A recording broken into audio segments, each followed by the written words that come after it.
नमस्ते, मैं नियति कुमारी आज प्रेमचंद के विषय में बताऊंगी जो उपशास्त्री प्रथम वर्ष के सिलेबस में संकलित है। हिंदी साहित्य में प्रेमचंद एक ऐसी प्रतिभाशाली व्यक्तित्व के धनी थे जिसने हिंदी साहित्य में महत्वपूर्ण योगदान दिया। वे एक ऐसे लेखक थे जो समय के साथ बदलते गए और हिंदी साहित्य को आधुनिक रूप प्रदान किया। प्रेमचंद हिंदी के लेखक ही नहीं बल्कि एक महान साहित्यकार, उपन्यासकार, नाटककार जैसी बहुमुखी प्रतिभा के धनी थे।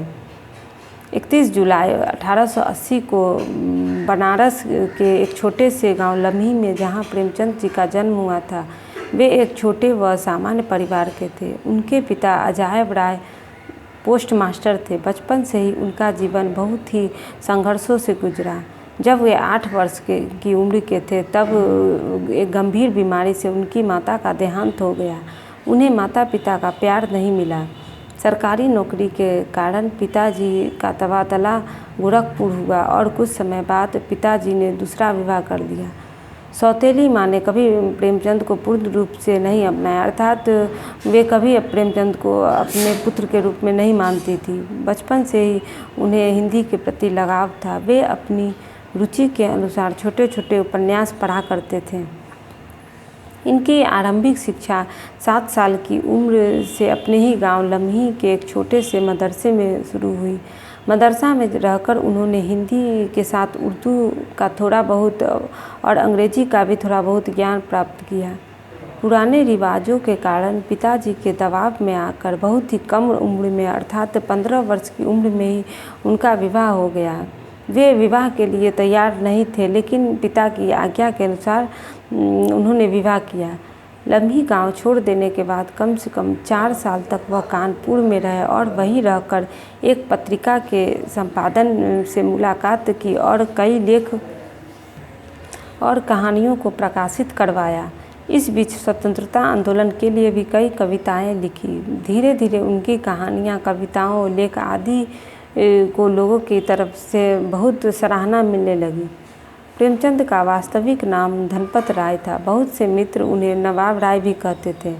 इनकी रचना दृष्टि विभिन्न साहित्य रूपों में अभिव्यक्त हुई। उन्होंने उपन्यास, कहानी, नाटक, समीक्षा, लेख, संस्मरण आदि विधाओं में साहित्य की सृष्टि की। उन्होंने कुल 15 उपन्यास, 300 से अधिक कहानियाँ, 3 नाटक, 10 अनुवाद, 7 बाल पुस्तक तथा हजारों पृष्ठों के लेख पत्र आदि की रचना की।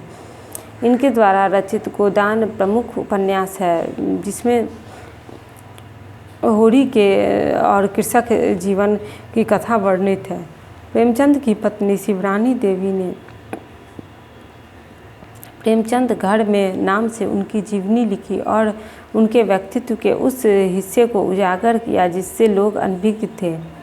उनके ही बेटे अमृत राय ने कलम का सिपाही नाम से पिता की जीवनी लिखी। उनकी सभी पुस्तकों के अंग्रेजी व उर्दू रूपांतरण तो हुए ही है, चीनी, रूसी आदि अनेक विदेशी भाषाओं में भी उनकी कहानियाँ लोकप्रिय हुई है।